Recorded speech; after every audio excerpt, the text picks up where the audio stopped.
Hello YouTube. Today I'm going to do a video on this SOG XR seal titanium in Magnacut steel.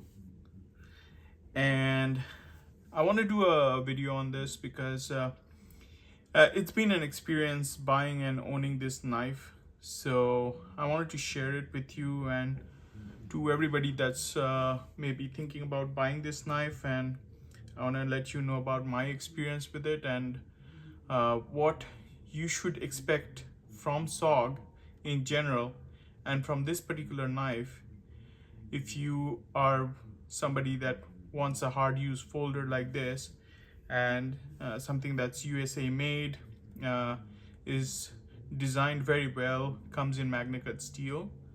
So let's go ahead and talk about it and see what this knife is like and what SOG has been up to in general for the last few years.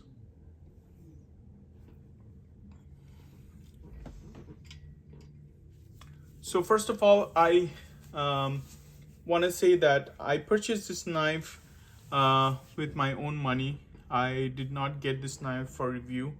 I've owned this now for a little over 4 months. I bought it from Amazon on a sale, and I spent maybe a little over $150. So this knife, if you look at current prices, goes for well above that.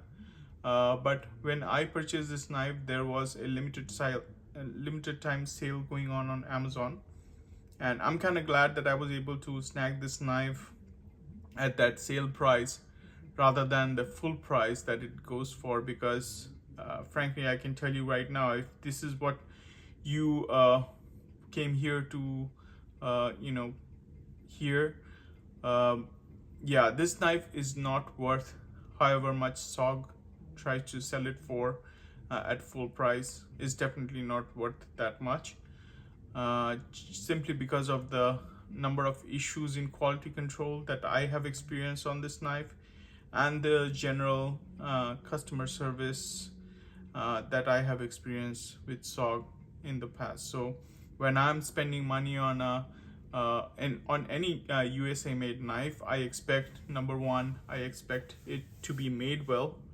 to be made using good materials, good workmanship, and I expect a good customer service, because that's why I'm paying a premium price, is to have that that customer service experience that comes with a USA made knife.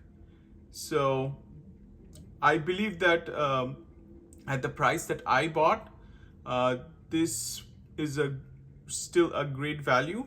So I don't intend to return it, or I mean, I can't return it. It's already past the return window, but this does come with a lifetime warranty, so I can actually claim warranty on it. But I have decided not to, because I mean, the issues that I have with this knife are more to do with the assembly of the knife rather than the material quality.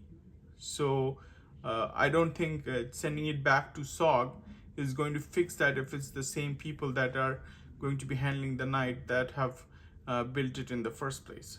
So I'll go into a little bit more details, but before that, let's see what came in the box.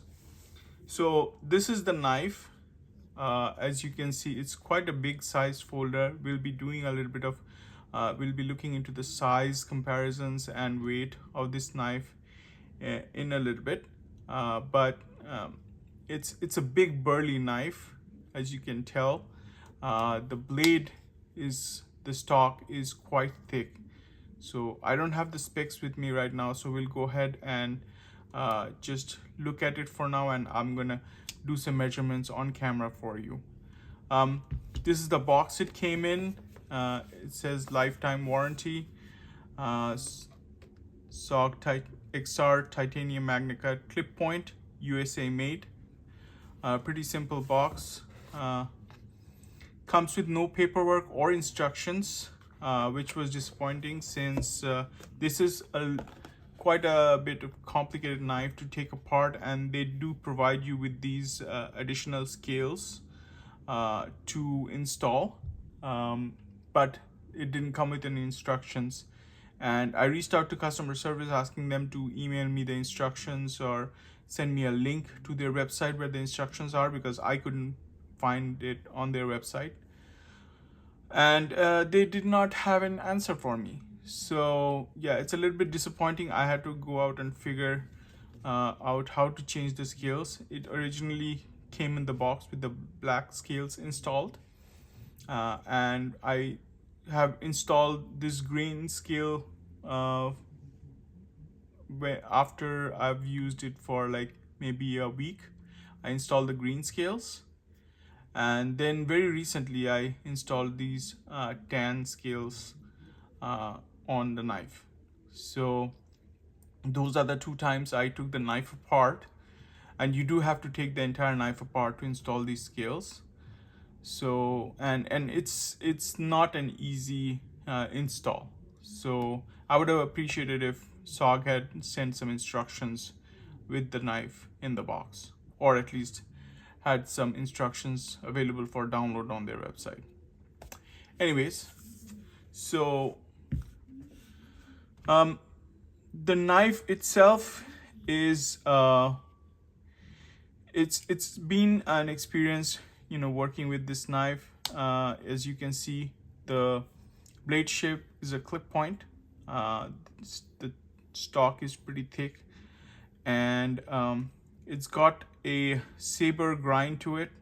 With such a thick stock, I would have thought that they would have done like a hollow grind, because what ends up happening is that the thickness behind the edge is quite a bit because of the stock thickness. So the transition from the edge to the stock, to the full thickness of the stock, is quite rapid. And because of that, this is not a slicer. This is more of a chopper and a piercer. It's got a very strong tip, even though this is a clip point. Clip points generally tend to have a weak tip, but not this guy here. This has got a very strong tip, which is good for piercing tasks and heavy use tasks. But this is not a slicer. It can slice, but you can feel that the knife doesn't want to slice that much. Okay. It's got an XR lock, which is SOG's version of the Axis lock, which is a crossbar lock type.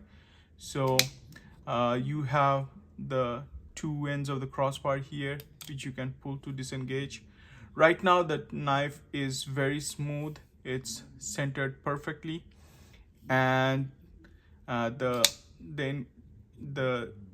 detent on it is good enough that it flies out of your flies open really well, and then it mostly drops shut. But when I received the knife, it wasn't this way. This detent was very, very stiff, to the point that sometimes you couldn't even use the flipper tab. And the jimping of this knife, as everybody knows, is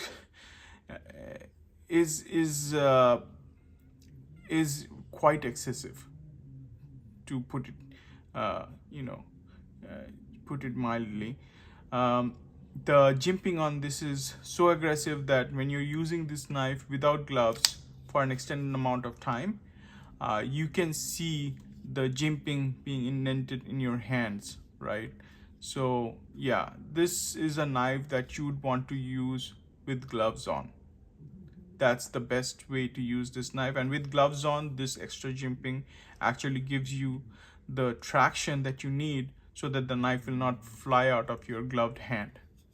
So I would say, if you're looking at a winter knife that you're going to be using with gloves, or you're working in an environment where you wear gloves all the time, this is the perfect hard use knife for you, right? And the blade itself, let's do some measurements on the blade and the knife in general. and we'll see what the thickness on that blade is.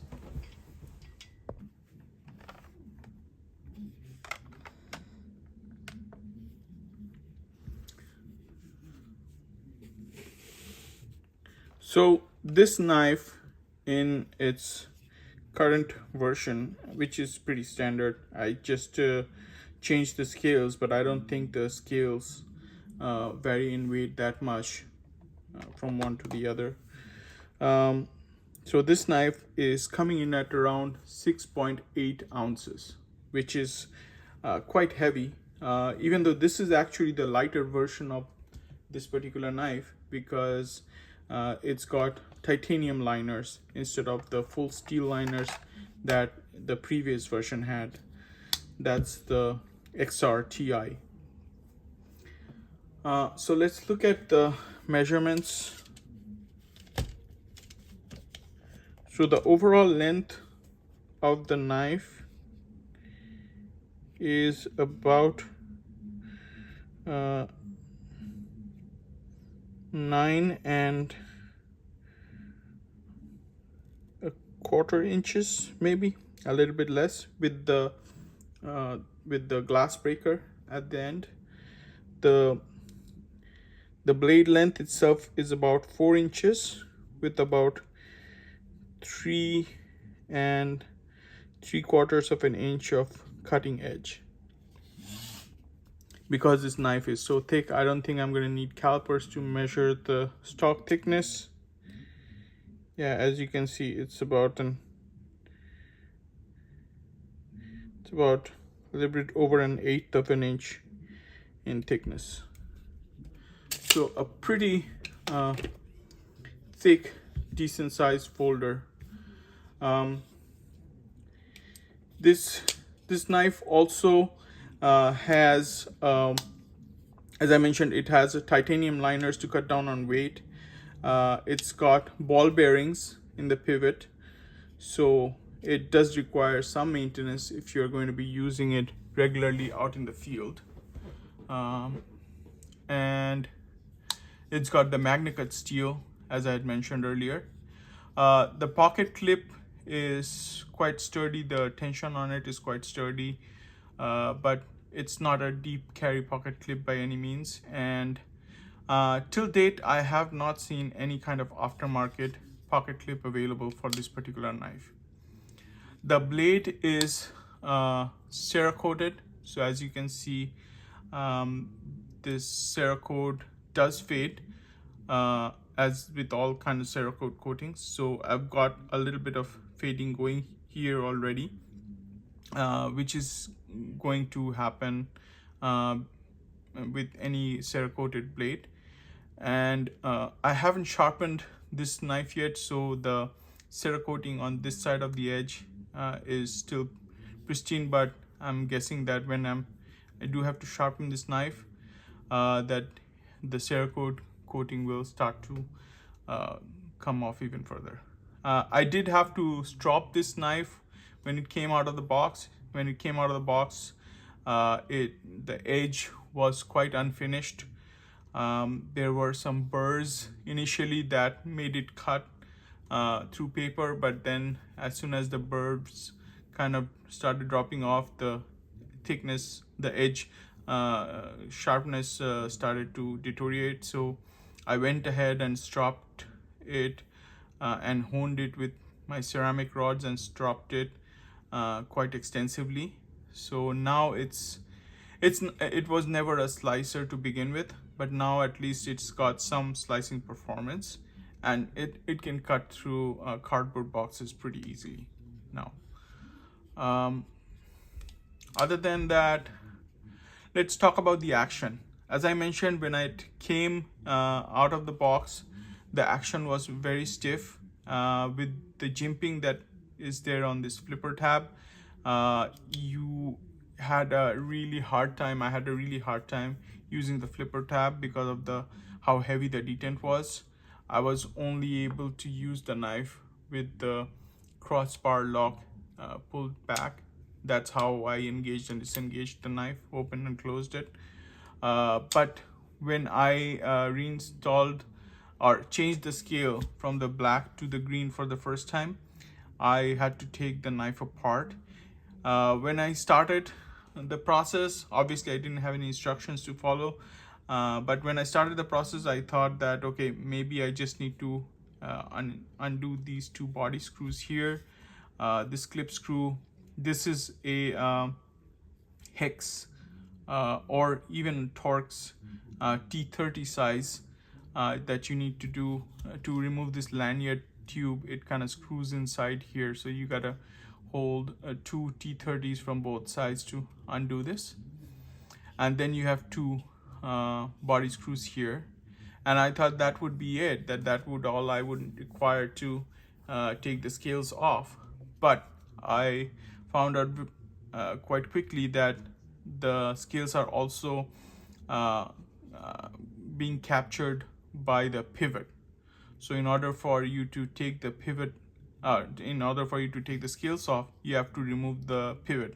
And with the crossbar lock, as soon as you remove the pivot, you might as well just reassemble the entire knife, because between the liners, the Omega springs, the crossbar, and the bearings, there's just too much stuff for you to be able to do or install into the knife without taking the entire knife apart.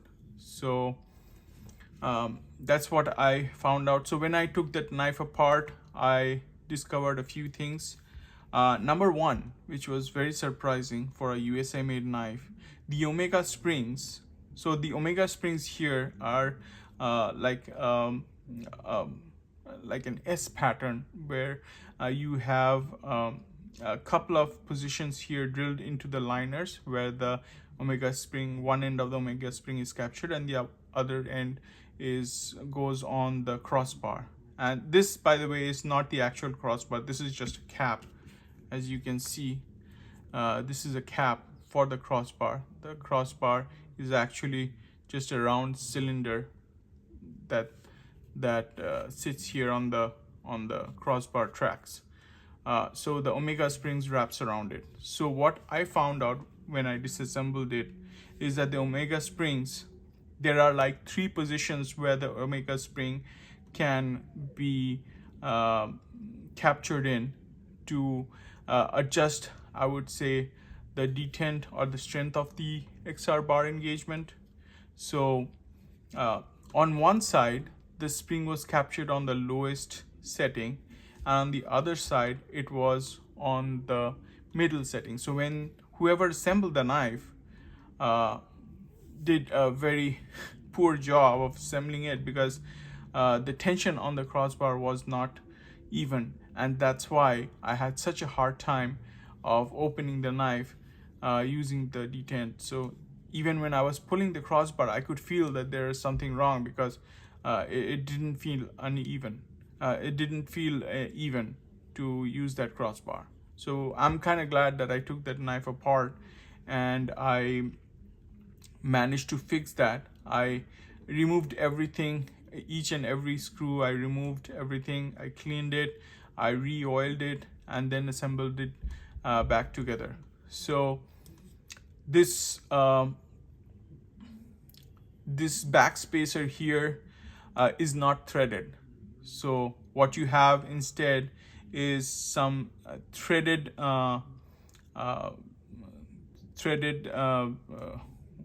inserts that go inside the back spacer, and that's where there are screws under this scales that screw into that threaded insert, right?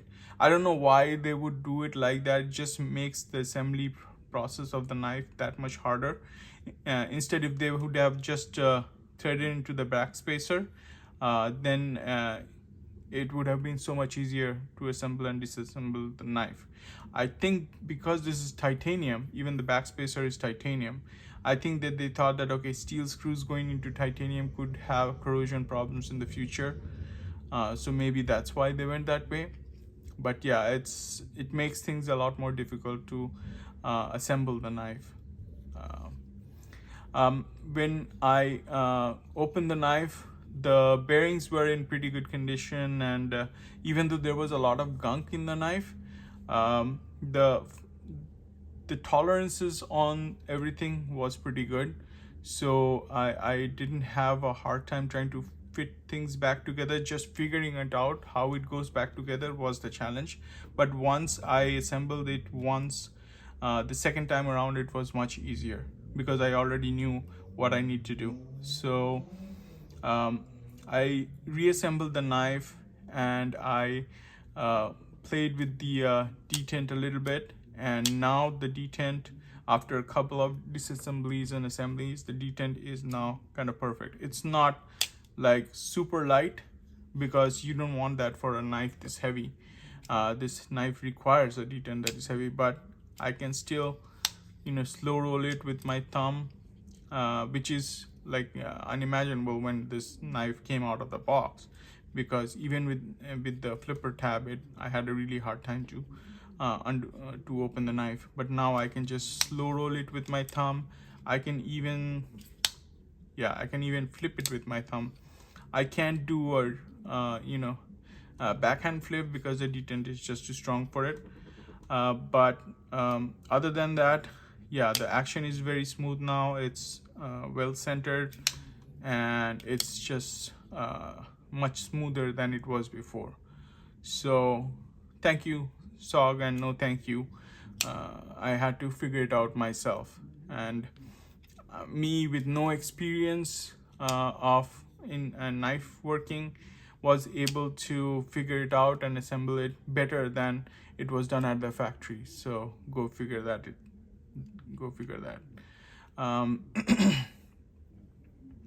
So I did try to reach out to SOG customer service, asking them for a replacement screw, because one of the body screws I lost during the assembly process, and I asked them for them to send me a replacement body screw, and their response was, "This knife comes with a lifetime warranty. We can replace the entire knife for you. Just send it to our warranty department and we will replace the entire knife for you." I'm like, guys, why would I want to replace that entire knife when I spent the last 6 or 8 hours trying to get this knife tuned to exactly how I want, and to send it back for you to send me again another knife that would have a horrible detent, and me having to work on it for another 6 hours to get it fixed. Why don't you just send me a screw? And their answer was, they do not carry any parts for this knife, so the only way they can help me is by sending the entire knife back, and they can replace it, which was kind of ridiculous to me, being that this is a USA made knife. At least they claim this to be a USA made knife, but they do not carry parts for this knife. I mean, that's I have never heard something like that, so I had a hard time believing it. I thought that they were just trying to shrug their shoulders, or shrug their responsibility off their shoulders, and just make me deal with the warranty department directly. So I didn't send the knife back. Till date, I don't have a body screw under this pocket clip, but I thought, hey, there's a screw here, there's a big old lanyard tube here.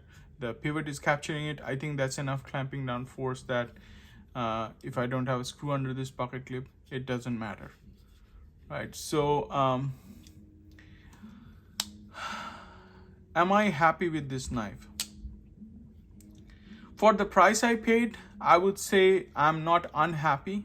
It's just that I had to do a lot of work on this knife to get it to the point that it is right now, and that might not be the case for everybody, right? Especially if somebody's paying full price for this knife, I would expect them to be pretty mad with SOG, with the way they have put this knife together, the way their quality control has dropped, in my opinion. I have a couple of other SOGs before that are old ones before their takeover by I can't remember the name of the company, but yeah, they did take over SOG. But the knives that I have from SOG before that, I had no issues with them, and I had a much better experience with customer service with SOG during those days. But lately, yeah, my experience hasn't been very great with their customer service. So would I buy this knife again, knowing that what I know now? Definitely not. But I didn't want to get rid of this, number one, because I got such a great price for it, and this knife still has elements of the old SOG which I like the design of it, the use of the materials, right? The attention to detail, right? That is all still there. What has changed is the way the knife was put together, the way the knife was assembled, but and their customer service. But everything else on the knife is good. It's good quality material that they have used. The HRC that they have on this Magnacut steel is between 60 to 64 as per their website, which is ideal, I think, for a knife like this, where the strength is as important as the edge retention. It's such a thick slab of Magnacut that I feel like it can do a lot of hard work out in the when I'm going camping or in the outdoors. I haven't tried batoning with it, but I'm definitely going to try to baton with it, and I'm gonna let you know how that goes. I have actually tested this knife by spine thwacking it on a piece of log, and yeah, I had no issues with the with the crossbar lock disengaging.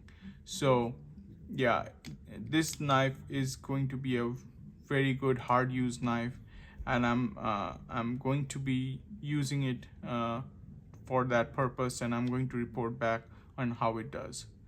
But other than that, yeah, I think SOC have executed this knife in to the best of their abilities, although I do question their judgment on the amount of jimping that they've put on this knife. But otherwise, the design of it, the materials used are quite high quality, and I appreciate that. But they need to figure out what's going on in their assembly department and the way they have their customer service working and responding to customers today. So that's my take on the SOG knife, the SOG Seal XR Titanium with Magnacut steel. I hope you guys enjoyed this video. I hope it was informative for you, and if you are looking to purchase this knife, I hope it helps you with the information that you were looking for.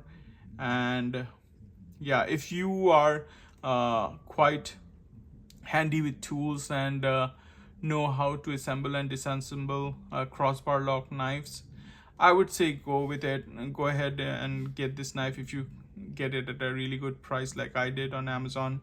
I think the Amazon prices, they do have sales, flash sales on this knife from time to time. So if you see this knife going for somewhere on that $160-$170 price point, I would say go ahead with it, because the materials on this knife, the workmanship is still there, still SOG quality, USA made. But yeah, you expect to have to kind of play with it, to have to assemble it properly, fix some of the issues that come from the factory, and then you will have a pretty sweet knife, hard use folding knife in your collection. But yeah, that's been my experience with this knife, and yeah, I hope you guys found this useful. Thank you for joining me today to go through this, to go over this knife. And please, if you found this video informative, please like and subscribe, and I'll see you guys in the next video. Thank you.